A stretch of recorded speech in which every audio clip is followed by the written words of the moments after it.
All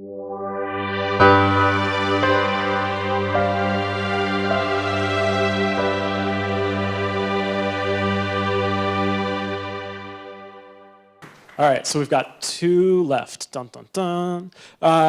Number 7 up tonight, GreenSight Agronomics and Lillian Ting. Come up to the front. Hi, I'm Lillian Ting, Head of Business Development at GreenSight Agronomics. GreenSight is an autonomous data platform for agriculture. We have a fully automated drone that has custom sensors that fly over agricultural lands on a daily basis.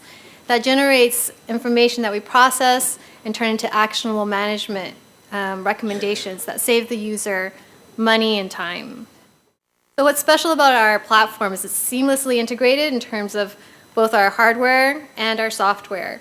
We have an autonomous drone that flies, takes off on its own, flies, recharges, uploads all the data. It's ensured the flight time's 35 minutes, with soon to have a second version at 45 minutes. That's combined with our custom sensors. We have a high-resolution multispectral camera that's 10 times the industry standard, environmental sensors for light, humidity, and temperature. We also have a patent-pending thermosensor that's at 1 degree scientific accuracy. And what's really special about that is we're at a disruptive price point in how we make it. Our costs are $200. The cost on the retail off-the-shelf market is $20,000 to $15,000. All that information goes into our cloud systems, and we're able to generate analytics and alerts to users, and everything is structured so that it can process big data and go into a machine learning process to generate additional management recommendations. We're focused on 2 strategic launch markets. We're the first entrant in these agricultural submarkets. The first one is golf, and the reason we targeted that is it's a high revenue, high expense market. And a lot of agrochemical suppliers have a strong footing in there. In terms of irrigation, golf spends 1/3 of the total water spend in the US.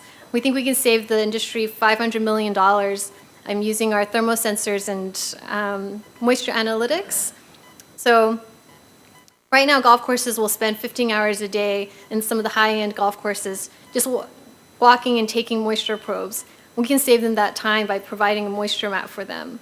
And the other is that they just spend a lot of money. Studies have shown that they overwater their courses by about 50%. So using our moisture map, they can cut that by, say, 20 to 40%. They also spend a lot in chemicals. They spend 1/10 of the total chemical spend in the US, and we can save them $500 million by transitioning them from blanket chemical treatments to precision chemical treatments. Our other target market is agrochemical trials. They spend $2 billion annually. We think we can save them 50% simply by taking out the human component of someone walking the fields and scoring each field. We can do all of that through our daily drone monitoring process and also give them a much more accurate analysis. So we have 3 revenue streams. We have a daily drone monitoring subscription for $2,000 a month. Our cost to make the drone package, including the sensors, is $2,000. So including support, we break even in 2 months. We have agrochemical trial monitoring for $60,000 a year, and our enterprise partnerships that integrate our sensors and data into autonomous irrigation systems and like other monitoring needs. So actually one of our, we're talking with we have a contract with one of the top 4 global agrochemical companies talking about launching into the quality assurance subscription model as opposed to selling chemicals directly. So our competition, we have the companies that focus on drone hardware, the companies that focus on software. In both of those cases, the user has to learn how to use the drone. So the beauty of ours is it's autonomous. And then you have the consultants that come a few times a year. We provide that service on a daily basis and therefore can provide much better predictive analytics. So our team, we have 10 full-time, we have machine learning, computer software, embedded systems. The team's been together for 14 years, has started multiple startups. has engineering degrees and business degrees from Caltech, Brown, and has, we also have mobile tech VC experience. Our raise, we're currently raising 500 in convertible debt, and that'll get us to mass production 5 million Series A. All right. Thank you, Lillian. That's awesome. So, judges, when you're ready. So you've got a drone platform, you have your own camera, and then a bunch of analytics on the back end.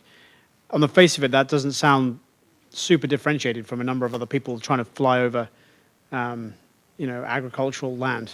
Right. As your So what makes it different is we do this on a daily basis. You're right. A lot of our competitors fly over agricultural lands, but they don't have a process where they can collect dense temporal data. So flying over every day, you get consistent data. And that's what makes it special. And also the custom sensors. So the thermosensors and the high-resolution multispectral sensors allow us to see problems that are much smaller than what the industry standard sensors can detect. So if we want to detect dollar spot, you have to catch it at a very small stage. And the other cameras would not be able to detect that. What's to stop competitors from doing the same thing? Their sensors are getting lower in price. Right now, we have the competitive advantage. Even in thermal cameras, like the price differentiation is huge right now. We're at 1% of what's on retail. But we do realize that that's coming, that competition is coming. In the meantime, we're able to integrate with our integrate our sensors with our strategic partners because ours is both lightweight and cheap, and that's what they're looking for. And in the long run, the data analytics and algorithms we generate from the sensors will be the long-term competitive advantage. Can you clarify exactly what part of the value chain you're serving? So are you both building the drones, installing them at the client site, and then are you doing the flying, or then are they automatically flying? So the drones fly autonomously. We do have someone licensed on ground, but they don't touch the drone. And then we do all the piloting remotely from our Boston office. And we're building the drones. So the reason we're building the drones now is because we can build them at a much lower price point. In terms of the flight time in combination with the weight, it would require an industrial drone costing about $10,000. To build it in-house is about $2,000, so it just makes sense for us to do it now until we ramp up to mass producing the drone.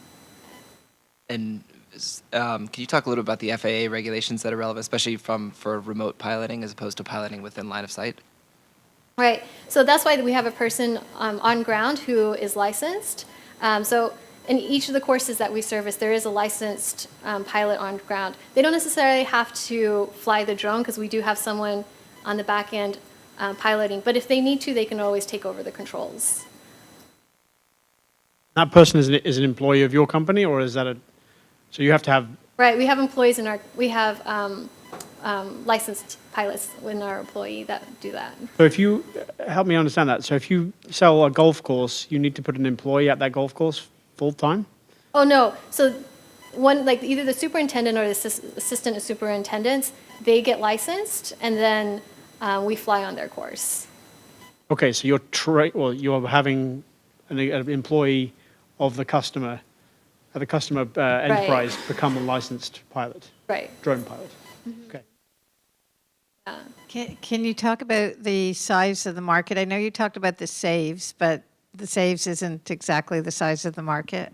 Sure. So the size of the market is, in terms of golf, there's about 18,000 golf courses. We're targeting about 70% of the higher end golf courses. So especially the courses that have significant water constraints. So when they're located out in the desert and they're taking, say, like 40% of the fresh water within the city, their water bills are extraordinarily high. So they not only actually face budgetary constraints in terms of their water usage, but they actually face hard limits on how much water they can use.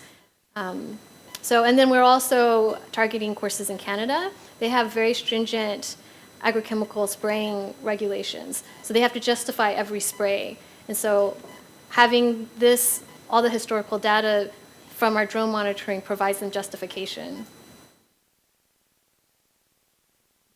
Are there other agro subsectors that you're considering or targeting for the service? Yes, so the reason we're targeting these two and why these two are strategic is because by going into golf, we have a lot of strategic agrochemical suppliers have come to us to partner. So we are partnering with irrigation suppliers, with some of the top agrochemical companies, and then we see that as naturally taking us out into high-end agriculture, such as orchids and citrus, that face the need for regular monitoring. Great. Thank you, Lillian. So I'm going to cut you off there. I'm sorry, but let's thank her one more time.